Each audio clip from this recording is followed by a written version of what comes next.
خویندو او ورونو، سلامونه او نیکې هیلې مو ومنئ. الله تعالی دې وکړي چې جوړ او خوشحاله به یاست. نن یو څو لنډې خبرې پر دې باندې کوو چې تر اسلام مخکې په نورو مذاهبو او ټولنو کې د ښځو مرتبه څه وه. که تاریخ مطالعه کړلی شي نو دا خبره د ورځې د روښنایي په څېر معلومه ده چې د اسلام څخه مخکې د دنیا په مختلفو هیوادو کې ښځه د خپلو بنیادي حقونو څخه محرومه وه. څو مثالونه یې راوړو. د اسلام څخه د مخه په فرانسه هیواد کې د ښځې په اړه داسې فکر کېدو چې ښځه نیمګړی انسان دی. همدا ښځې دي چې د ټولنې د خرابېدو سبب ګرځي.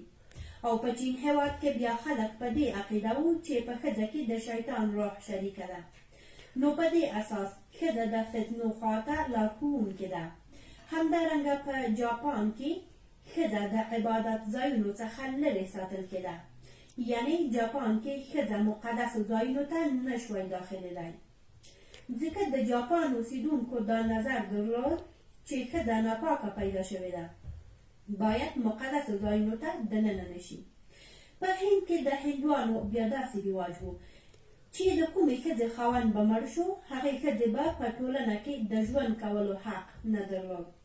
نو له دې امله دا ضروري وه چې هغه ښځه به د خپل خاوند سره یو ځای سوځول کېده او ځان به یې ختمولو. که کومې ښځې داسې چاره نه وی کړې بیا په عزت سره نه ورته کتل کېده.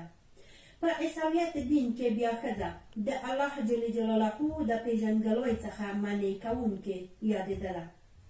یعنې دوی فکر کولو چې ښځه د الله تعالی د پیژندګلوۍ څخه منع کوونکې ده، د سمې او مستقیمې لارې مخالف ده. په هغه وخت کې ښځو ته داسې درس ورکول کېدو چې تاسو به په ژوند کې واده نه کوئ، او کومې ښځې به چې واده ونه کړ دا د دوی لپاره فخر و. او همدارنګه په جزیره عرب کې د لور پیدا کېدل پیغور بلل کېدل. د دې وجهې به یې مور او پلار په خپلو لاسونو سره خپلې لوڼې ژوندۍ ښخولې.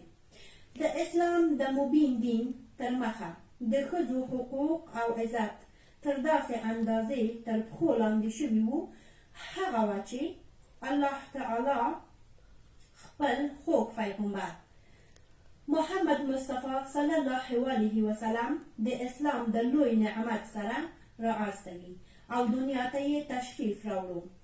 رسول اکرم صلی الله علیه وسلم د ښځو مرتبه روښانه کړه او ښوونه یې وکړه چې ای خلکو، که دغه ښځه ستاسو لور وي نو ستاسو عزت دی، که ستاسو خور وي ستاسو ناموس دی، که ستاسو میرمن وي ستاسو د ژوند ملګرې ده، که ستاسو مور وي نو د دې تر پښو لاندې ستاسو جنت دی.